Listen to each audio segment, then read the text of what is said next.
Hey everyone, Will Nichols here. This is the video where you learn how to get your feet into the foot straps. So I do want to preface this video by saying that the single best way to learn to go from not having your feet in the foot straps to having them in is by literally just going for it and just attempting to put them in, and by trial and error you will find that it just clicks.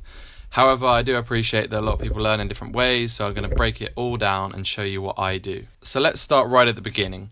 I think that you should only try to put your feet in the foot straps once you're comfortably planing in the harness. Once you've checked that box, you are now ready to progress to putting your feet in the foot straps. Start by sailing slightly downwind.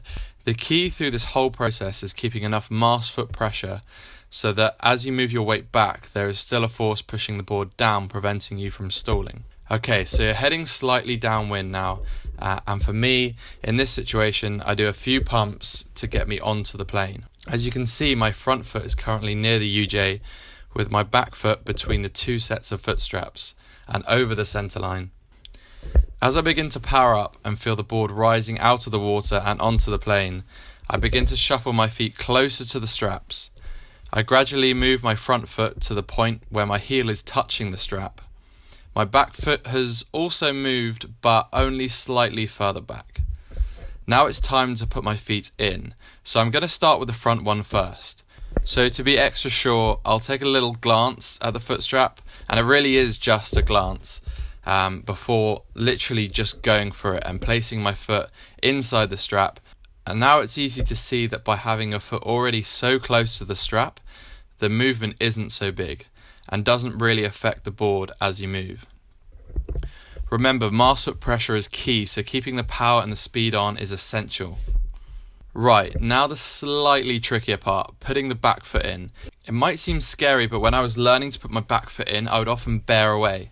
This ensures I have enough mast foot pressure and will in turn prevent me from screwing up into the wind and stalling the board. The two biggest reasons why people mess up putting their feet in the foot straps, particularly the back strap, is either fear or lack of confidence, or they don't have enough mast foot pressure and that they stall the board. So here you can see my back foot is right next to the strap. I'll then quickly glance at the strap to keep a picture of where it is in my mind.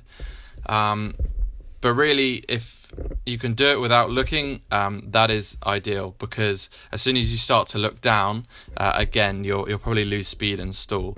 So once I've had a very quick glance down at the strap and then I'm looking back up where I'm going, I really just go for it. And the less you think about it, the more likely you are to succeed. If you start overthinking things, that's where things can go wrong. So if at this point you have kept the power in the sail and the speed in the board, you should now be sitting comfortably in both straps and will feel so much more connected to the board. There will be times where you miss the strap. There will be times where you kick the water as you try to put it in. There will be times even when you place your foot just straight on top of the strap without even meaning to. But I promise, if you keep practicing and have a just go for it mentality, you'll be slipping into the straps with ease in no time at all. I do want to quickly add that the incentive to get to the stage where you are in the straps is enormous. I remember the first time getting in and just felt so comfortable and felt like I could really lock in, and it was just a lot of fun. It just felt awesome. And it almost changed the windsurfing game for me. It was almost like a new dynamic. I'm super interested to know if you found this tutorial useful, so please tell me your thoughts in the comments below and I'll be sure to read every single one.